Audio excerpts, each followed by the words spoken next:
नमस्कार. मी तृप्ती डवन, नाशिकहून. सकारात्मक दृष्टिकोनातून मिळणारी ऊर्जा म्हणजेच माझी स्वरचित कविता. आम्ही ठरवलं, कोरोनाला हरवलं. सगळ्यांनी मिळून ठरवायचं, कोरोनाला हरवायचं. स्वतःपासून करूया सुरुवात, सुरक्षित राहायचं. स्वार्थासाठी नाही तर परिवारासाठी जगायचं.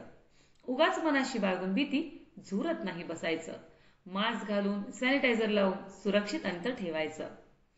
परिसरातील वातावरणाच्या धक्क्यांनी हतबल नाही व्हायचं. शहाणपणाच्या घरट्यात सुरक्षित आपण बसायचं. निष्काळजीपणाने विनाकारण घराबाहेर नाही पडायचं. इंटरनेटच्या सानिध्याने एकमेकांच्या सहवासात राहायचं. गप्पा गोष्टी, ज्ञान, मनोरंजन सारं काही सुख उपभोगायचं. कोरोनातून सुटका झालेल्या लोकांच्या अनुभवाने शहाणपण आणायचं. घाबरलेल्या देहाला हसत समजून सांगायचं. वाफ घेऊन, काढा पिऊन, लसीकरणाने घर त्वरित सावरायचं. वाद विवाद विसरून सारे पुढचं पाऊल उचलायचं. माणुसकीची जाण ठेवून समाजाला सहकार्य करायचं. लागेल वेळ थोडा, होईल नष्ट कोरोना, उहापोह नाही करायचा. सामोपचाराने सारं काही उत्तम घडवून आणायचं.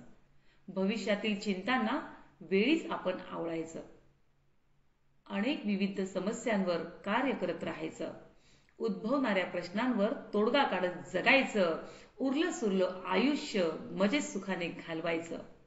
हिमतीने परिस्थितीवर विजय मिळवत हा लढा जिंकायचं. आत्मविश्वासाच्या जोरावर ठाम राहून कोरोनाला हरवायचं. कोरोनाला हरवायचं. कोरोना हरेल, जग जिंकेल. धन्यवाद.